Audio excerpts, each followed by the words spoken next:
ओम शांति।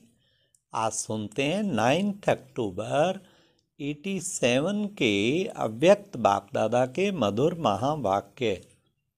आज की अव्यक्त मुरली का टाइटल है अलौकिक राज्य दरबार का समाचार।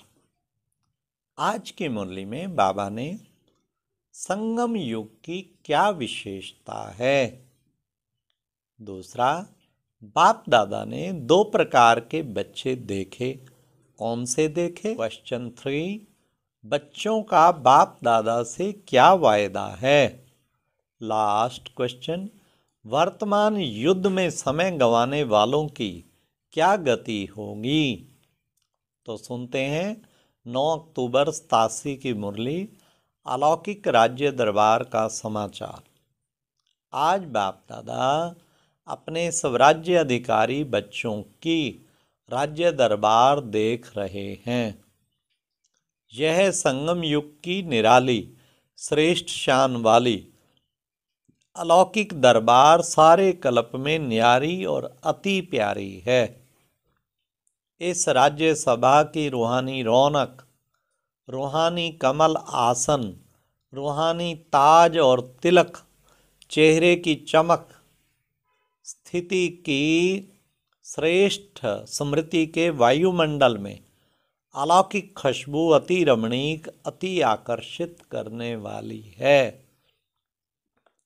ऐसी सभा को देख बाप दादा हर एक राज्य अधिकारी आत्मा को देख हर्षित हो रहे हैं। कितनी बड़ी दरबार है। हर एक ब्राह्मण बच्चा स्वराज्य अधिकारी है। तो कितने ब्राह्मण बच्चे हैं?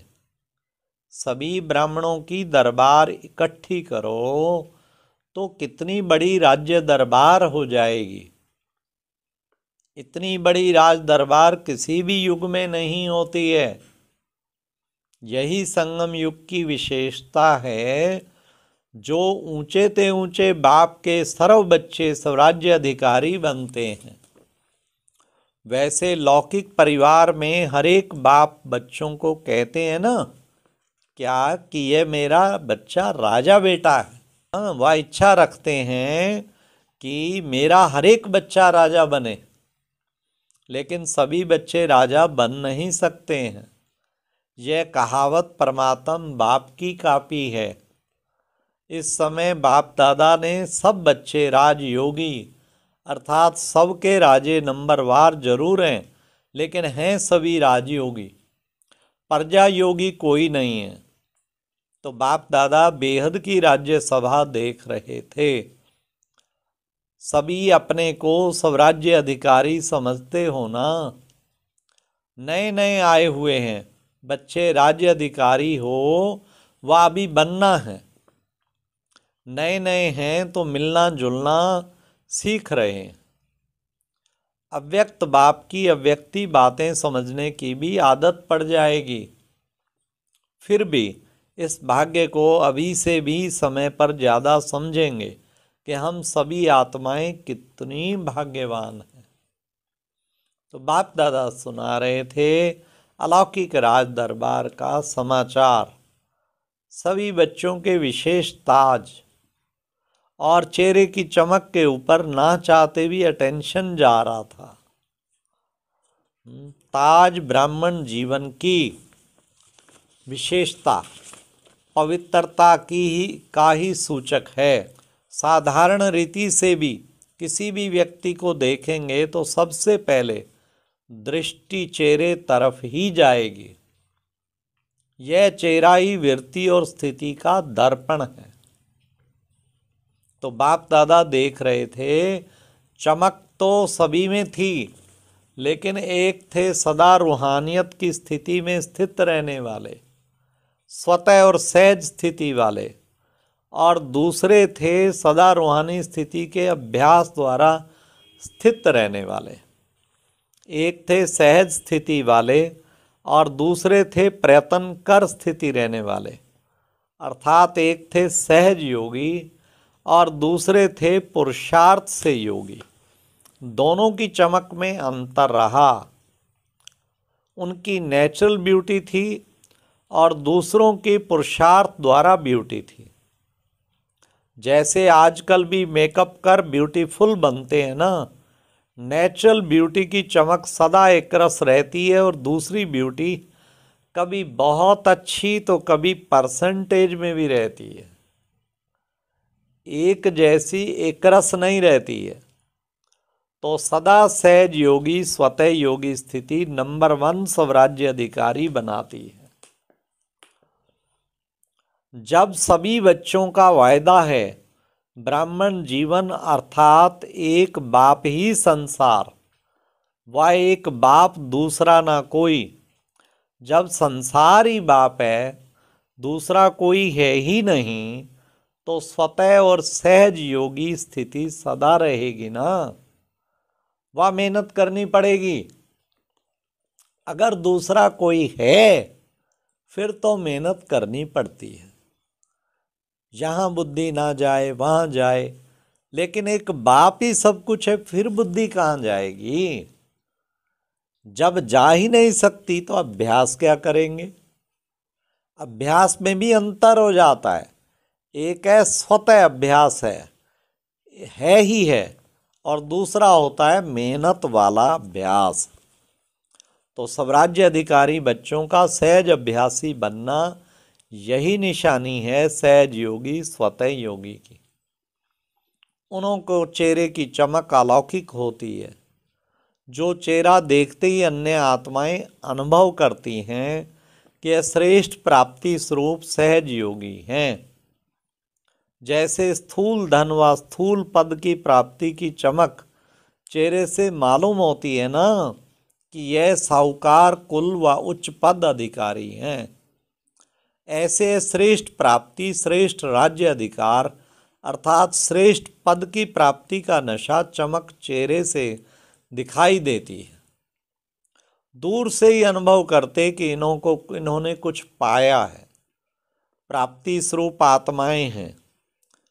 ऐसे ही अभी राज्य अधिकारी बच्चों के चमकते हुए चेहरे दिखाई दें, मेहनत के चिन्ह ने दिखाई दें,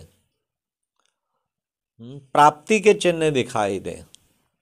अभी भी देखो कोई कोई बच्चों के चेहरे को देख यही कहते हैं इन्होंने कुछ पाया है, और कोई कोई बच्चों के देख के फिर क्या कहते हैं कि ये तो ऊंची मंजिल है लेकिन त्याग भी बहुत ऊंचा किया है। त्याग दिखाई देता है, भाग्य नहीं दिखाई देता। या यह कहेंगे कि मेहनत बहुत अच्छी कर रहे हैं बाप दादा यही देखने चाहते हैं कि हर एक बच्चे के चेहरे से सहज योगी की चमक दिखाई दे, श्रेष्ठ प्राप्ति का नशे की चमक दिखाई दे, क्योंकि प्राप्तियों के भंडार के बच्चे हो, संगम युग के प्राप्तियों के वरदानी समय के अधिकारी हो। निरंतर योग कैसे लगावें व निरंतर अनुभव कर भंडार की अनुभूति कैसे करें, अब तक भी इसी मेहनत में ही समय नहीं गवाओ, लेकिन प्राप्ति स्वरूप के भाग्य को सहज अनुभव करो। समाप्ति का समय समीप आ रहा है। अब तक किसी न किसी बात की मेहनत में लगे रहेंगे तो प्राप्ति का समय तो समाप्त हो जाएगा। फिर प्राप्ति स्वरूप का अनुभव कब करेंगे। संगम युग को ब्राह्मण आत्माओं को वरदान है सर्व प्राप्ति भाव, सदा पुरुषार्थी भाव का वरदान नहीं है, प्राप्ति भाव का वरदान है। प्राप्ति भाव के वरदानी आत्मा कभी भी अलबेलेपन में आ नहीं सकती, इसलिए उनको मेहनत नहीं करनी पड़ती। तो समझा क्या बनना है। राज्य सभा में राज्य अधिकारी बनने की विशेषता क्या है, ये स्पष्ट हुआ ना। राज्य अधिकारी होना वह अभी सोच रहे हो कि हैं व नहीं है। जब विधाता के बच्चे वरदाता के बच्चे बन गए, राजा अर्थात विधाता देने वाले, अप्राप्ति कुछ नहीं तो लेंगे क्या। तो समझा नए नए बच्चों को इस अनुभव में रहना है। युद्ध में ही समय नहीं गंवाना है। अगर युद्ध में ही समय गंवाया तो अंत मते भी युद्ध में रहेंगे। फिर क्या बनना पड़ेगा? चंद्रवंश में जाएंगे ना। हाँ, वह सूर्यवंशी में, युद्ध वाला तो चंद्रवंशी में जाएगा। चल रहे हैं, कर रहे हैं, हो ही जाएंगे, पहुंच जाएंगे। अभी तक ऐसा लक्ष्य नहीं रखो, अब नहीं तो कब नहीं बनना है। आगे जाने का सहज रास्ता है सहज योगी, स्वतः योगी, बहुत सहज है। जब है ही एक बाप, दूसरा कोई नहीं, तो जाएंगे कहाँ? प्राप्ति ही प्राप्ति है, फिर मेहनत क्यों लगेगी? अच्छा, चारों ओर के सर्व प्राप्ति स्वरूप श्रेष्ठ आत्माओं को, सर्व अलौकिक राज्य सवाधिकारी महान आत्माओं को, सदा रूहानियत की चमक धारण करने वाली विशेष आत्माओं को, सदा स्वतः योगी सहज योगी, ऊंचे ते ऊंची आत्माओं को, ऊंचे ते ऊंचे बाप दादा का स्नेह संपन्न याद प्यार और नमस्ते। ओम शांति।